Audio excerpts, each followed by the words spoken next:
The day, Thursday, January 26th, the year 2017. The show, 3000 NFL Mock Draft, and the hosts, Kenneth Arthur at fieldgoals.com, Rob Staten of SeahawksDraftBlog.com. We're getting together every week. We're talking about the Seahawks and the NFL draft in general. This week we got the Senior Bowl going on, the Pro Bowl going on, and we are about 10 days shy of the Super Bowl 51 between the Patriots and the Falcons. We can get into, what made Dan Quinn so successful in just 2 years to take the Falcons to the Super Bowl at this point. And we'll get into the Seahawks draft needs, among other things. And Rob's posted a 2017 NFL mock draft on fieldgoals.com this week, so go check that out. And we'll discuss maybe a couple of those picks as well as what the Seahawks could do. And getting back to the Senior Bowl, since that's the relevant draft thing, it's a very relevant draft thing of the week. And I feel like, maybe we talked about this last year and maybe we've discussed it on other shows. But Rob, where do you rank the Senior Bowl in terms of importance during the draft season? Obviously, you don't have to literally rank it, but is it overrated, underrated? How important is it? I think it's really important, and I think it's becoming increasingly important as well, Kenny, because you sort of see some of the names that have gone to Mobile this week and have really boosted their stock. And I think there was sort of a feeling maybe just sort of 4 or 5 years ago that the top prospects could go to this thing and only bad things could happen, because if they don't live up to the huge expectations, then they will struggle. But I think that the sense now is that, teams appreciate the fact that these guys are going. If there are some bad snaps or if there's a bad day, I think they will, be prepared to look beyond that, because, they just want to see these guys out there competing. There are very few prospects who've turned up who people are saying, hey, this guy's destroyed his stock for being here today. And there's a bit of criticism for people who are not there. And I think that when you look at a player like Hassan Reddick, who we've talked about a little bit in the past, whether I've been writing about him for Field Goals or for Seahawks Draft Blog, we've spent a lot of time talking about him. I did mock him to the Seahawks in the first round in the end of December. Here is a player who has turned up at Mobile, has just had a fantastic week. He looks like the star player out there. This is a guy that had very little buzz coming into the week and is now being talked about as, a real potential first-round pick. And it's got to the point, Kenny, where he's a guy that we could talk about as being a possibility for the Seahawks at number 26, a possibility for the Seahawks in the first round. And now it almost looks like they'll be lucky if he's there. He looks like the kind of player that you could easily see going to the Baltimore Ravens at number 16. That seems like a really great fit for team and for player. So it goes to show what you can do at this Senior Bowl. Hassan Reddick, who, I bet if you went on to ESPN or if you went on to CBS, if you went on to, numerous other sites as well, Bleacher Report, whatever people read these days, to find your draft information, not many people will have Hassan Reddick ranked in the top 50. And yet I think after this week, he looks like a nailed-on cert for the top 20. So this is what it can do for a player. Speaking of some of the big names or the names coming out of the Senior Bowl, I'm just going to run down foxsports.com. They have 10 names to watch on Sunday in the Senior Bowl. And maybe you can not have to give your thoughts on all 10, but maybe just your thoughts like, don't worry about this guy. He's not going to be that good. And yeah, look at this guy. Nathan Peterman, quarterback at Pitt. O.J. Howard, tight end at Alabama. Obviously, we've talked a lot about him. Zach Banner, tackle at USC. Tyus Bowser, linebacker at Houston. Dalvin Tomlinson, defensive tackle at Alabama. Eddie Vanderdoes, defensive tackle at UCLA. Corey Clement, running back for Wisconsin. Cooper Kupp, wide receiver for Eastern Washington. Tre'Davious White, cornerback LSU. We've talked a lot about him. And Jeremy Sprinkle, tight end Arkansas. You've got a tackle in there. You've got a running back in there. You've got, some secondary help in there. You've got some defensive linemen in there. Any thoughts on one of those guys that's being overrated and maybe one of the guys that's the real deal? Well, it's quite a long list. So if you've just sort of run through, I can give you like a really quick thought on each of those guys if you want. So sure just thing. Start from the top. So Nathan Peterman is a quarterback for Pitt. Yeah. He's looked pretty average this week, to be honest. I've seen a lot of people sort of rating him quite high, but I think it's been pretty clear based on what I've seen so far that the best quarterback in Mobile this week is the Cal quarterback, David Webb. If you want to sort of use anybody as a project and build around and maybe consider as a mid-round developmental quarterback, then it's Cal's David Webb for me. OJ Howard, obviously, we've talked a lot about him. Is he a legit, real deal #1 tight end in the NFL?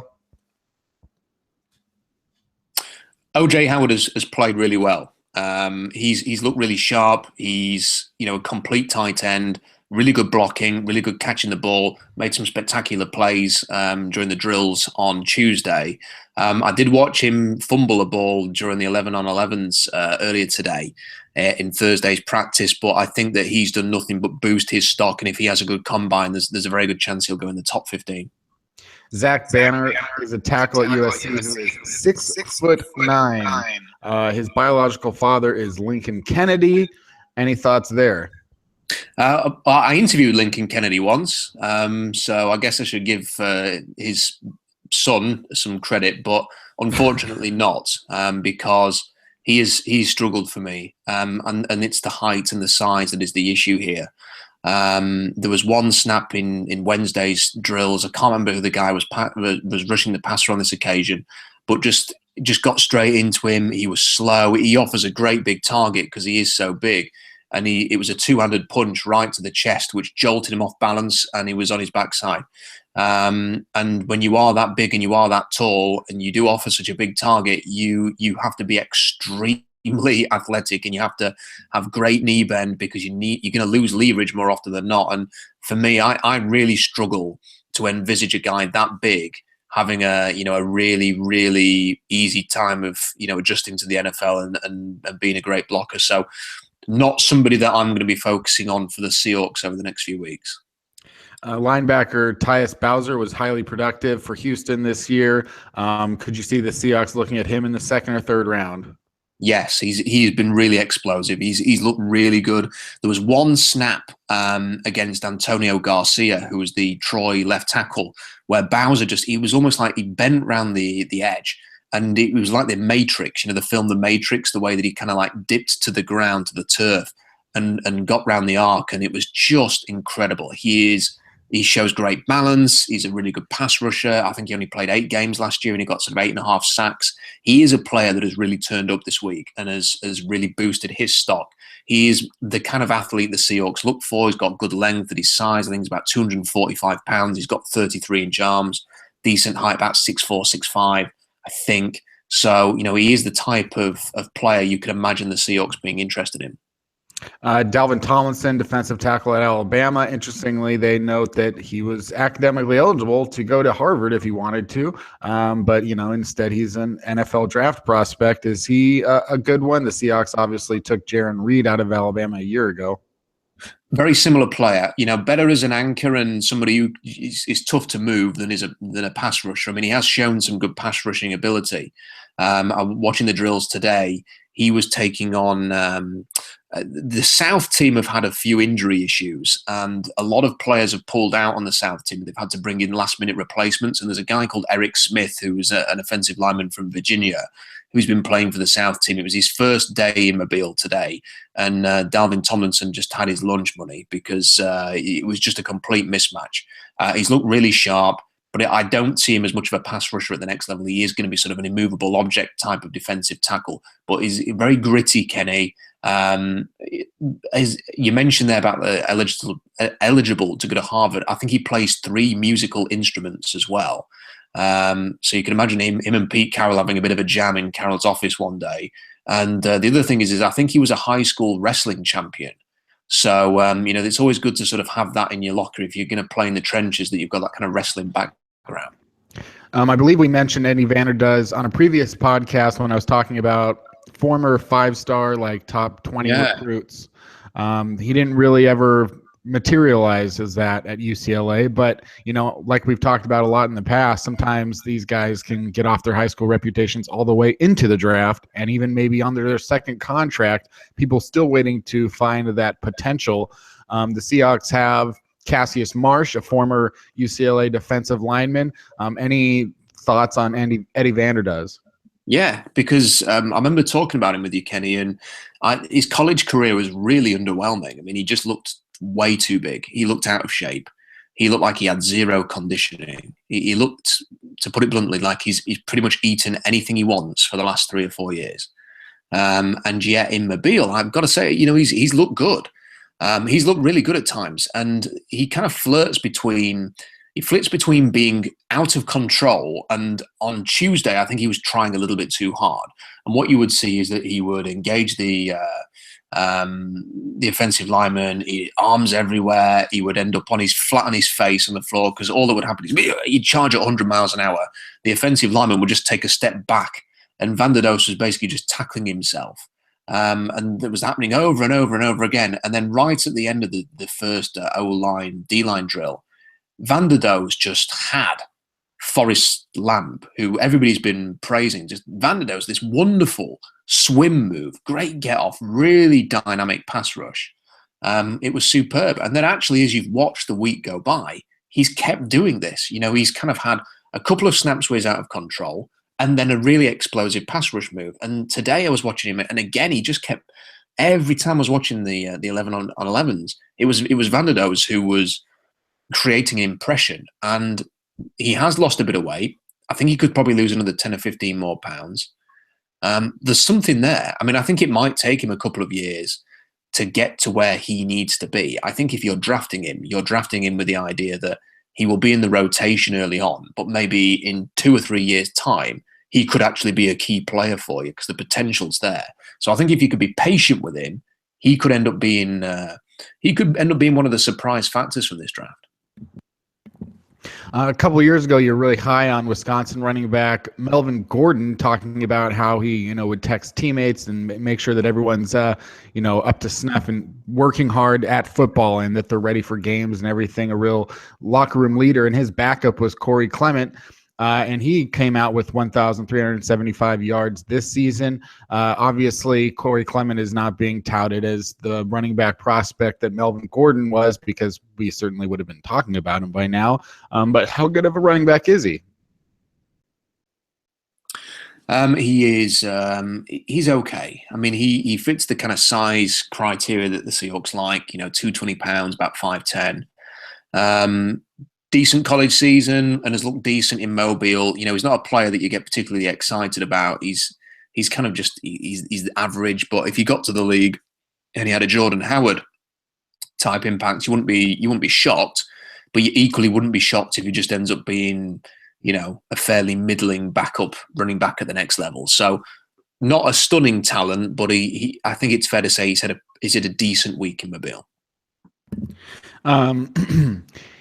These are interesting guys, but Cooper Kupp, obviously, he won the Walter Payton Award in 2015. He finished second for that award in 2016, the biggest award for the FCS players.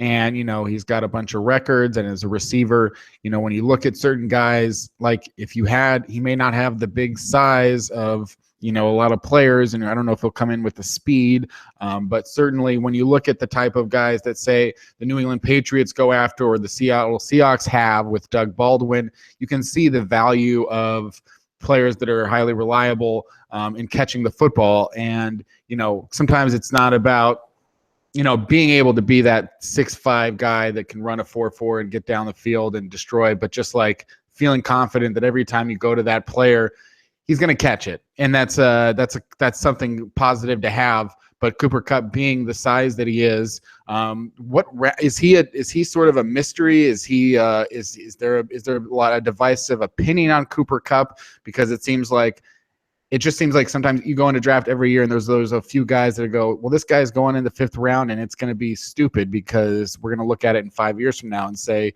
why didn't he go in the 1st round? He's way more productive than a lot of those other guys. I'm not saying that's the case with Cooper Kupp, but I feel like that because of all the records and everything, in the same way that you would see with certain other players like, Darren Sproles. I don't want to just name white guys, but Danny Woodhead, being as productive as he was at the FCS level, just get the guy. What are your thoughts on Cooper Kupp?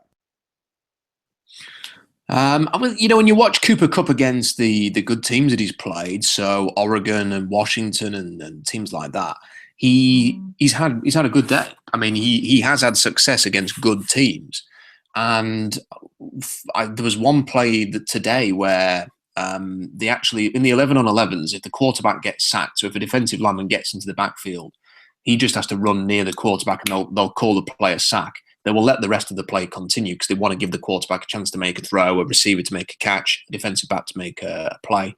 And the quarterback kind of threw it towards out of bounds, and Cooper Kupp actually did a really good job finding the ball in the air. I don't think it would have been a completion. I don't think he got even 1 foot in bounds. But it showed that he has got a natural ability. You know, he has got something about him catching the ball. I think the big thing for him is going to be, because he's had a good week, I think the big thing for him is going to be how fast is he? How athletic is he? If he's really dynamic at the combine, then he's got a chance to go, round 2, round 3, you would imagine. If he's just going to be a bit of a middling athlete, then you have to wonder what kind of an upside has he actually got?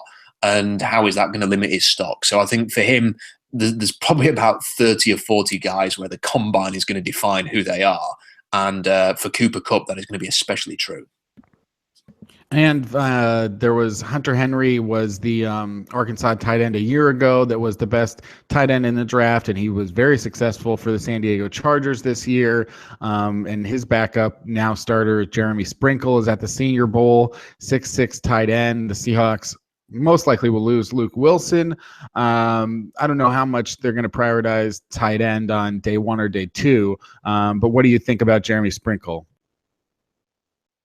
He had a bad week. He's I've not seen too much of him personally, but all of the reports are that he is not impressed. He's not caught, the kind of passes that you'd expect, that he's been a little bit lethargic at times. And if you're going to have a bad week, don't have a bad week when you're competing against OJ Howard, Evan Ingram, the tight end from South Alabama that a lot of people like with the small hands. There's talent at tight end at the Senior Bowl this week, and he has not particularly stood out. So, I think that there are other players at the Senior Bowl that I think personally than him that warrant to be on that list. I mean, you could probably add another 5 names to that list who are more intriguing or more relevant for the Seahawks than Sprinkle. He's a big name though, and people have been anticipating that he was going to go on like Hunter Henry and have a career in the NFL. So not surprised that he's on the list, but that's a kind of national media pick. It's a name that's familiar. There are certainly more interesting players at the Senior Bowl than him for me. The one name on the list that we didn't go over was Tre'Davious White. We talked about him for 2 years, and a cornerback that you like for a lot of reasons, but this kind of transitions into a good way to end our talk about the Senior Bowl, which is, I believe Tre'Davious White measured at 31.5-inch arms at the Senior Bowl. The Seahawks need corners with at least 32-inch arms. Are there exceptions to that? Do you believe that they would make an exception in certain cases? And what measurements that came out this week that had to check off a guy from, well, the Seahawks aren't going to take him? Yeah, there's a lot. It's quite an interesting. I know that there'll be people out there who cringe at all the kind of numbers and measurements that come out this week, Kenny. But it is important. You have to sort of pay attention to trends. The Seahawks have never taken a cornerback in the draft with sub 32-inch arms, and even when a guy's been a little bit smaller, like Walter Thurmond in 2010, he had sort of 33.5-inch unnatural size and length. Sorry, not size, unnatural length for his size. Richard Sherman, 32-inch arms. Byron Maxwell, really long arms. So this is something that they look for. So in the case of the Tre'Davious Whites and the Cam Suttons and Desmond Kings, people like that, you want to see them have 32-inch arms, but none of them kind of pass the measure. Tre'Davious White was close, 31.5. Would they make an exception for someone like that? Possibly, but he's not really physically, he is not the type of cornerback they've gone for. Sadly, I really like him, but that's not what they've drafted. The 2 players that did sort of fit the bill are Marquez White at Florida State, who had just over 32-inch arms, decent height. He's had a good week. Rasul Douglas, I tweeted it. If people want to go and check this out, I tweeted a video of a couple of the plays that he made today. Had a really good day today.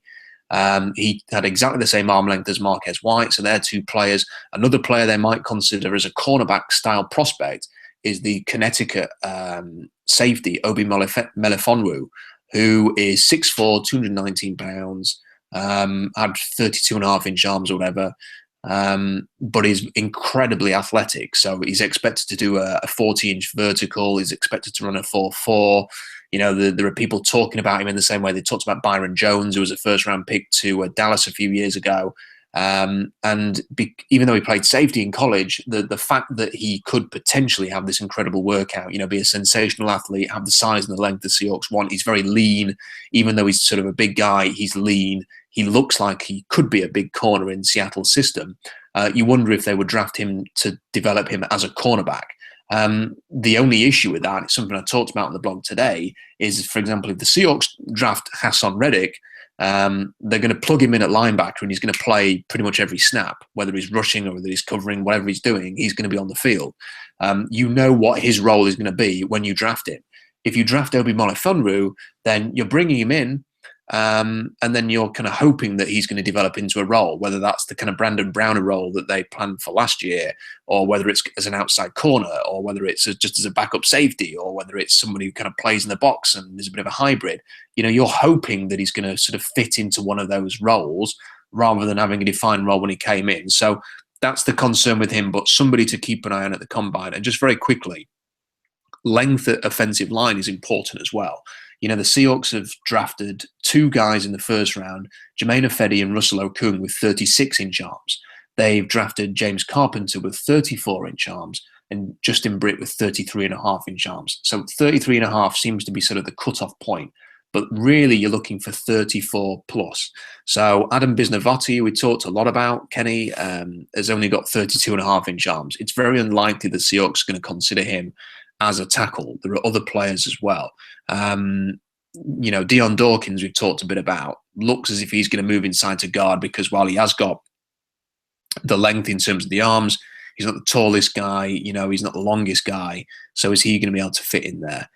There are other tackle prospects. I'm trying to look through the list now to see if there's anybody that I'm kind of missing here, but there were other ones. Taylor Motton's only got 33-inch arms, you know, which probably means that he's a guard as opposed to an offensive tackle. There were one or two others as well. I mean, it really, this is the assessment. If you kind of wanted a pure assessment of what we've discovered at the Senior Bowl, it is that there are not many players the Seahawks would consider who are actually in Mobile this week. It's quite a small pool. It's the three defensive backs I've kind of talked about. It's Hassan Reddick, who we've talked about. It's Tyus Bowser that we've talked about. You know, maybe one or two other fringe players. But in terms of the key needs and the key positions that the Seahawks are looking at here, it's quite a limited pool that we can focus on going into the combine. Yeah, and Cam Sutton, the cornerback at Tennessee, you know, who was a high-profile name. I mean, just alligator arms at 29.5 inches. I mean, it's so much shorter than 32 inches if we're talking about, you know, because this is it may not seem like a lot, but in general, that's gonna every centimeter, every quarter of an inch matters a lot. If in your mind, when you see these guys come in that have good reputations, but then measure in at that short of arms, can he still go be a successful cornerback somewhere else in a different system, playing for different coaches, or do you think that it's a mark against all cornerbacks to say, like, well, if you have really short arms, you're limited to maybe being, you know, a nickel cornerback against certain players? Or is it, look, he can still go out and be a great cornerback, he's just probably isn't going to be on the Seahawks? Well, it's interesting, actually. I'm going to try and find the quote that I used the other day, if I can find this for you, Kenny. And I will also try and find the stats I had for sort of top cornerbacks in the NFL as to, you know, how this compares. But I've got it all here. So the quote that I'm going to use is from Joe Goodbury. A lot of people might follow him on Twitter already. He's a Cincinnati Bengals fan and blogger who also follows the draft. And he had this to say about why weigh-ins matter. He says that most players that lack the ideal height, weight, length, athleticism have failed. It's about minimizing chance of failure. And that's the point. You know, it's not that, hey, any cornerback with less than 32-inch arms is destined to fail. It's a case of most of the good cornerbacks have this aspect to them. So if you're taking that on board as part of an evaluation, and of course you're not just basing it purely on that, you're basing it on, a complete physical profile, what the tape shows, character, upside, ability to be coached and to develop, the fit within the character of your locker room and how they fit in there. There are so many sort of strands and to an evaluation like this. But ultimately, all this is about is minimizing the chance of failure. And, a lot of people have said, when we've been on the blog actually this week, while we've been talking about, well, this guy's only got 32-inch arms, this guy's got 32-inch arms, nobody else has, is, well, how long are Chris Harris Jr.'s arms? Because he's only 5'10" or whatever, and he's been one of the best cornerbacks in the league for the last few years. So I actually went and had a look at the arm length of the really high rated cornerbacks right now. Chris Harris Jr. might only be 5'10". He's actually got 33.5-inch arms. So he's abnormally long in the arm department for a player of his size. So actually, length is probably pretty crucial to him because physically, he isn't that great. Lengthwise, he's sensational. Aqib Talib, 32 and a bit inch arms. Patrick Peterson, 32-inch arms. Josh Norman, 33-inch arms. Xavier Rhodes, nearly 34-inch arms for Xavier Rhodes, which is incredible. It's like an offensive tackle. And Richard Sherman, 32 inches. Now, there are sort of examples where they did below 32. For example, Marcus Peters, who many people would consider to be one of the best cornerbacks in the league, has 31.5-inch arms. But you're talking about half an inch there. And this is where the wiggle room would come in. If there is a player with 31.5-inch arms sat there at the number 26 overall pick, who the Seahawks think, you know what, we like everything about this guy. He is an obscene athlete. His character is perfect for us. His style of play, we think we can plug him in day one, week 1, 2017, and he's going to do a fine job for us. They are not going to turn around and say, but he's only got 31.5-inch arms, so we're not taking it. I'm pretty sure they will take that guy in that scenario. The difference is if everything else about the evaluation doesn't fit as well, then it's just going to be another thing that puts them off. So, I don't think it's an absolutely strict 32 inches or else. It's part of the evaluation, and there will be good players from this class that have sort of 31-inch arms, 31.5-inch arms. But when you actually look at the research and you see the length of the top cornerbacks in the NFL, consistently, they all have great length. Yeah, and I mean, look, if you went totally by that measurement of, and I didn't mean the pun, but if you never made any exceptions at all, Russell Wilson would not have been drafted at all. I mean, nobody would ever touch a quarterback that is barely over 5'10", but everything else worked perfectly. Everything else he did was flawless. So, there are always going to be exceptions, but certainly, to be successful, you can't just go around saying, well, let's make a few exceptions in the draft every year. Cause I think that's how Trent Baalke got fired, for example, just consistently going like, well, we're going to draft this guy, even though he gets injured all the time. And we're going to draft this guy, even though he's not going to play for the first 2 years. And we're going to draft. Yeah. I mean, you can make your exceptions. And if you're going to make one, it would be at the quarterback position with someone like Russell Wilson, or maybe at the cornerback position when Deshaun Shedd looks like he could miss the season, if not start out on a PUP. Speaking of, the cornerback positions, we were talking about it so much. I mean, if you haven't looked into it yet, that's perfectly understandable, not to put you on the spot, but have you looked at all at how the free agent cornerbacks will look as compared to the draft? Do you think that that's a way that they would go that might give them more success than drafting one? I have looked at it a little bit. I mean, there's always, I guess, the Kerry Williams aspect to it always comes in, and I don't think that will put them off, ever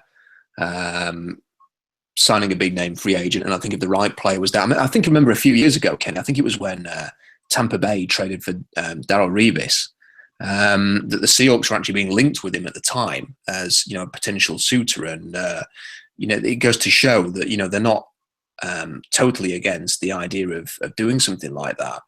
I just think it has to be, the best of the best ultimately, especially at cornerback. I've been having a discussion with somebody today about AJ Boye at Houston, but the problem with him is that he's quite small. He's just under 6 foot. 180 odd pounds, 31-inch arms. That's not a Seahawks cornerback. It just isn't. And as well as he's played in Houston, I can't imagine the Seahawks paying $10 to $12 million a year for someone who doesn't fit their physical profile. Stephon Gilmore is in exactly the same position. 31-inch arms, not the kind of physically imposing cornerback that they've looked at. So they're kind of the two big names, I think, unless I'm mistaking anybody or forgetting anybody. I think they're kind of the two big prospective free agent corners. Now, whether or not there was an article on Field Goals today that I put out about AJ Boye and his length, and it was a little bit indeterminate. It was a little hard to figure out what the source for his 31.5-inch arms was. There's only one site that is listing his arm length, and that's ESPN. Yeah. I don't think he attended the combine. I think he just did a pro day measurement. So if you've got an insider account for ESPN, you should be able to find that and find that information. It's just a shade over 31 inches, but there's no other listing for that. Anyway, I've read the article, Kenny, and I was looking myself for something similar to that. In terms of, if Byron Maxwell, for example, was cut, I don't see any reason why Miami would cut Byron Maxwell, by the way, because he finished the season playing really, really well. So for the sake of a bit of change here, Miami are not in big cap trouble. I think they'd be better off keeping hold of him. But, if Byron Maxwell suddenly became a free agent, would the Seahawks maybe show some interest there? Possibly. And there might be one or two others. I mean, if Revis gets cut by the Jets, do you bring him in as a kind of veteran player, try and get some value out of him? I don't know. I mean, these are the kind of things that the Seahawks might consider. However, this is the crux of the matter. This is the rub. This is one of the best drafts for cornerbacks and safeties that we've seen in years. So why would you go and spend a lot of money on a free agent when you could just tap into the quality that is available in the draft and get it at a much better price? I think the Seahawks would be better off spending that money on a veteran offensive lineman, on Calais Campbell, on some other defensive lineman, on a running back who's a veteran. That's where I would be thinking of putting the money into the team, perhaps especially on the offensive line. And then I would be looking to draft defensive players, linebackers, defensive backs, because that is where the strength is going to be in this draft. Yeah, and let me pitch you a trade offer here. A player that has really intrigued me today, and I don't know what your thoughts were on him in the 2014 NFL draft, but Keith McGill is a cornerback safety for the Oakland Raiders. He was drafted in the 4th round in 2014 out of Utah. He was moved from cornerback to safety this year, or 2016, I believe. He has barely played in 3 seasons, registering 25 tackles over the course of his career. He is old. He is 27. He's about to turn 28, and that's pretty old for a guy that's still in his rookie contract. And he also has 33.25-inch arms. He is 6'3", 211 pounds. He ran a 4.5 140, a 39-inch vertical, 129-inch broad jump, 10.25-inch hands. It seems like Keith McGill would have been the perfect Seattle Seahawks cornerback. What's the deal with McGill as far as you know? Well, he was somebody that I did a Google search to see what I'd written about him back in the day. He was in the 2014 draft, wasn't he? So I'm just kind of looking through it now.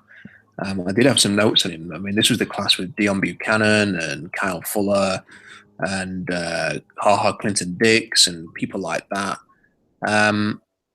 Trishard actually did some of the drills for the defensive backs during this group. And he was in group 2 now, so I'm just not going to look. So this is what I wrote about him at the time. Keith McGill's transition is fine, but he needs to get lower. It's very difficult for him at 6'3", but he can bend a little bit more. Still an interesting prospect with 4.4 speed and incredible size. McGill nice and low on his second attempt. He's looking good now.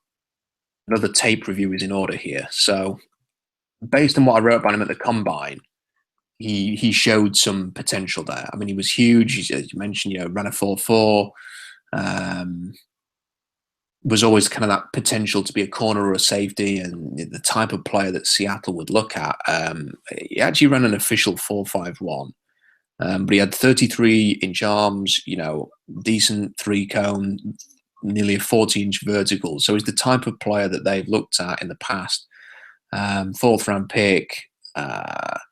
It's a possibility. The thing is that it's tough when you have these players that have been in the league for a while.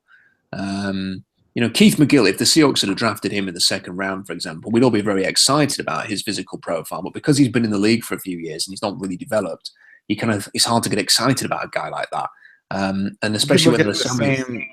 I mean, they just made the deal with the Oakland Raiders last year for Dewey McDonald. It seemed another guy who transitioned to a couple places. And the weird thing is that he was 25 years old when he was drafted. So, and they took Cassius Marsh over him. So Cassius Marsh went 108, Keith McGill went 116, and then Kevin Norwood went 123. So that was, that's something. But you could also just think that because the Raiders have gone through coaching changes in the last couple of years and defensive line coaches, and now he's working with Ken Norton and stuff like that, there's certainly got to be some players out there who just aren't in good systems that aren't utilizing them in the proper way, which is what the Seahawks try to take advantage of, right? Yeah, and I'm sure that there'll be options for that. I'd like to see the Seahawks, find a way to bring in a couple of what could be decent value deals. It's been a while since they had a Chris Clemens or a Marshawn Lynch type trade. The trades they seem to do these days are for kind of like special team specialists, or they end up being Percy Harvin, Jimmy Graham type deals. It would be nice to see them find a gem from somewhere, from somebody else's roster. Maybe teams are wary of doing those types of deals with the Seahawks after what happened to Lynch and Clemens, but it'd be nice to see them be able to find an impact veteran from another roster somewhere. So maybe it'll be somebody like Keith McGill, even if it's not him. It would be nice to see if they could find somebody who could do that for them. And we've got a little bit of time here left. Let's talk about mock drafts. You've posted a mock draft on fieldgoals.com this week, and then that was on Sunday. And now we're sitting here on Thursday, and we've had some Senior Bowl stuff happen, obviously. Talk a little bit about, you had Kevin King, who we talked about on the podcast last week or the week before the mock draft went up, the cornerback from Washington, and why you really like him. And now you've got Hassan Reddick, sort of and making himself known. And now, do you find yourself in a position now where Hassan Reddick's availability at 26 would be even more intriguing to you than Kevin King's availability at 26? And what are the other? Are there any other changes that you would make in the last 5 days because of things that happened at the Senior Bowl or elsewhere? Yeah, I think that I would certainly be moving OJ Howard up the board, and Hassan Reddick I'm going to put into the top 20. Like I said earlier, I think that Baltimore at 16, they need a linebacker. One of their linebackers has just retired. The sort of the Temple background, the athletic skill set, the ability to be a pass rusher as well, his mentality, his toughness, his speed. Baltimore seem to pick a player that I like every year. So I would suspect that Hassan Reddick's going to be very much on their radar moving forward here. So I think that he's going to be in the top 20. If he's there at 26, Kenny, I'm not sure there's going to be a player that I'd rather the Seahawks draft this year. It's probably close between him and someone like Garrett Bowles. I just think that Reddick's just such a quality player. He's the type of player that maybe a few years ago would have sneaked to the Seahawks, that had drafted him. Everybody would have said, they did such a great job there. But it's a type of player that now, because the Seahawks have had success with, is unlikely to last much longer. That I don't think if Bobby Wagner was in the draft these days, that he would last deep into the second round. He would probably be a first-round pick. And Hassan Reddick may have been a second-round pick in 2012, and he's probably going to be a top 25 pick in this year's draft, because the times have changed, the teams have changed, and the Seahawks have had a big impact on this.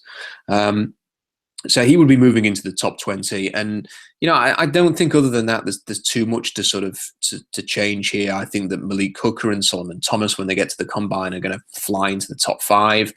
I still think that I think the cornerback class is going to be very interesting to see, because there's a really good battle going to be at the top of the board for who's going to be the top cornerback. And, I think there's a really good chance that Washington's Sidney Jones could end up being the top cornerback, depending on how he works out.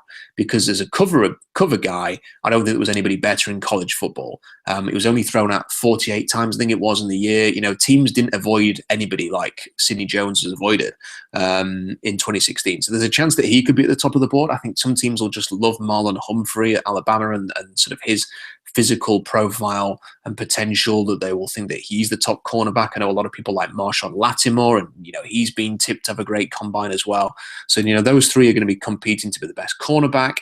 It'd be interesting to see how Budda Baker works out. And from the Seahawks perspective, I'm right now I'm looking at a handful of players, Kenny. I'm looking at Reddick, who I've mentioned. If somehow, fingers crossed, he lasted to 25, 26, could be an option. I'm looking at Garrett Bowles, the Utah offensive tackle, and focusing on him. I'm looking at Zach Cunningham, another linebacker at Vanderbilt. If Hassan Reddick goes really early, maybe Zach Cunningham could be there for the Seahawks. Really long, athletic player. 15 and a half tackles for a loss last year at Vanderbilt. Could be somebody that they look at there to play outside linebacker and can cover as well. He's going to be pretty close talent-wise to Hassan Reddick. And apart from that, you're looking at the cornerback class. So you're looking at, your Kevin Kings. You're looking at Adoree Jackson, maybe, depending on how long he is. You're looking and seeing maybe how athletic Garyon Conley and how long he is at Ohio State. And they're the kind of players that I'm looking at right now.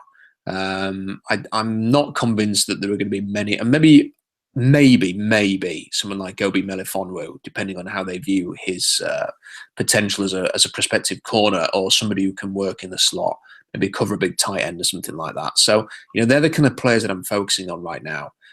We will see. I know that people will be saying, what about defensive linemen, and what about running backs, and what about this, that, and the other? Well, Pete Carroll's kind of laid the foundations for us. He's always really honest about what they're going to do. And when he says secondary, linebacker, and offensive line, you can pretty much darn guarantee that is what their focus is going to be on the draft. Doesn't mean that they won't go defensive line in free agency. Doesn't mean they won't find veteran offensive linemen. Doesn't mean they won't bring in a veteran running back. But when he says secondary, linebacker, offensive line, they are the areas to look at. Let's take some time to recognize the Super Bowl for what it is. A game that is happening here, not this Sunday, but next Sunday, between the New England Patriots and the Atlanta Falcons. Yet another Super Bowl for Bill Belichick and Tom Brady, their 7th. And for the Falcons, just their 2nd in 51 years of being a franchise. They've been a franchise since the first Super Bowl year, and this is their 2nd time in it, and they have a chance to win it for the first time. Matt Ryan, it's the classic matchup: number 1 scoring offense, number 1 scoring defense. You've got 2 great quarterbacks with Matt Ryan and Tom Brady, and then you've got this intriguing matchup between Malcolm Butler and Julio Jones, though they could be moving stuff around there. But it's sort of not talked about as much as the fact that 1 win away from Dan Quinn being a Super Bowl winning head coach. He could match Pete Carroll in Super Bowl championships just 2 years after getting the job.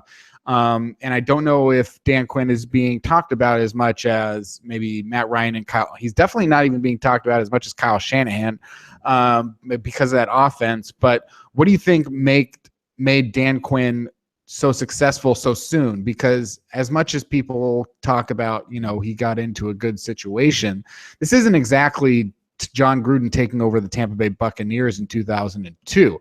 The Atlanta Falcons were a bad team, going 4-12 in 2013, and then, improving a little bit in 2014, but going 6-10, getting Mike Smith fired. And they've gone from being outscored 6 points a year ago in Quinn's first season, while he was still trying to get everything figured out, to outscoring opponents by 134 points, and the 8th most points ever at 540 of those. So there was a lot, and they've brought in a lot of players, and through the draft, they've made that defense, while it is still not great, there are a lot of good-looking players on it that they have added recently that could make it great in a couple of years' time. Are we not giving Dan Quinn enough credit for, doing what he has done in Atlanta so quickly? Or do you think that, he did go into a good situation? No, I think he definitely will. I think it's a bit of both. I mean, he certainly went into a good situation, but then he's done a good job in bringing things together. I think that they've benefited greatly from the complete craziness of the NFL season in general.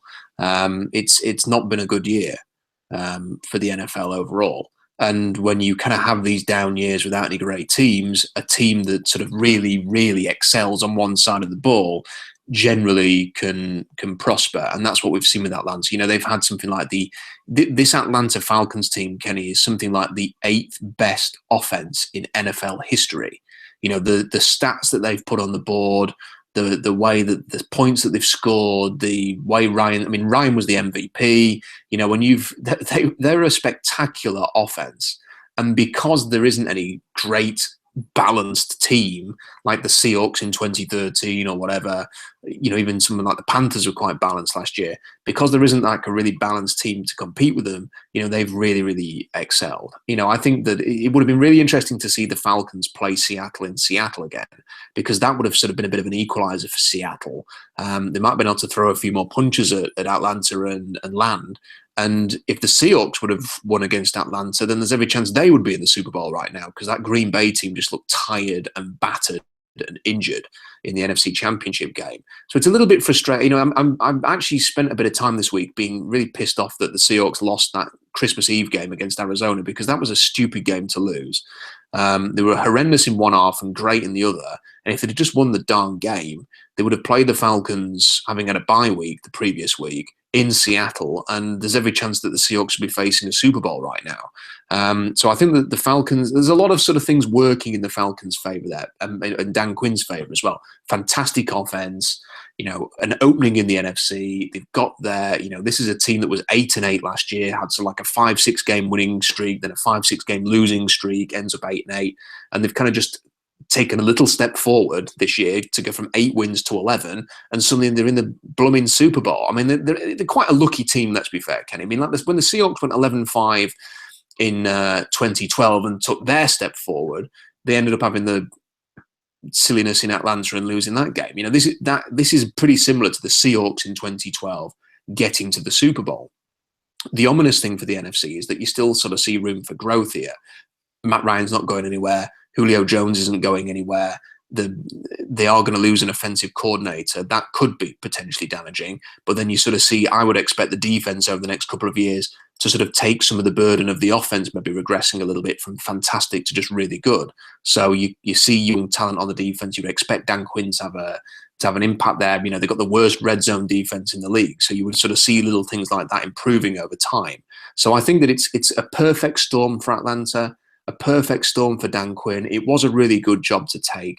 This was a team that was 13-3 in 2012 and was the number 1 seed in the NFC. That's only a few years ago.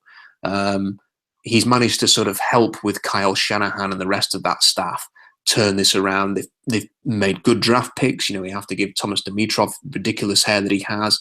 The haircut is worse than the drafting skills these last few years. They've picked good players. Keanu Neal, that we talked a lot about last year, has been a revelation for them. Deion Jones, who we talked about last year, has been really good for them. So, yeah, I think that you give them credit. You give Dan Quinn credit, but equally, it was a good situation. Well, if the Atlanta Falcons are lucky, and I can't disagree with your points there, the New England Patriots were the luckiest team in NFL history. I mean, there they faced the easiest schedule in the NFL by DVOA, so they had the easiest schedule to get through. And I don't even think that really hammers home the point that the quarterbacks they faced were often backups or just plain bad. And really, all season long, the only thing that stood from them in the Super Bowl was the Pittsburgh Steelers in the AFC Championship game, in which Le'Veon Bell got injured midway through. So, the other type of MVP type player on the other side of the field couldn't play, and they went 14-2 on the easiest schedule. They faced They got a bye week, of course. They faced the worst playoff team of recent memory in the Houston Texans with Brock Osweiler. Then they had to just beat the Steelers, mostly without Le'Veon Bell. So it's interesting to look at where the New England Patriots sit now as the opponent to the Atlanta Falcons, two extremely lucky teams. And it's hard for me to know because both quarterbacks have played exceptionally well this season. Tom Brady, 28 touchdowns, 2 interceptions. I mean, it's crazy that we don't talk more about the season that Tom Brady just had. 28 touchdowns, 2 interceptions, one of them against the Seahawks. And he's not even going to win the MVP because of Matt Ryan. And, his 4-game suspension, of course, plays a part into that as too. And LeGarrette Blount has 18 touchdowns. And they've got a lot of interesting players going on. And, if you want to root for any one player in this entire game, maybe root for Martellus Bennett, Michael Bennett, and the Bennett Bros. They could both have a ring, but then you would have to root for the Patriots. It's a fascinating, to me, matchup because something's got to give. In a way, this is the hardest game that either one of these teams has played all season long because they're finally maybe not getting lucky. They have to beat a legitimate opponent. So, I don't know if we're going to have the show next week. Rob, you've got another little one on the way any minute now. So either way, what are your thoughts on the Super Bowl? Give us a prediction right now.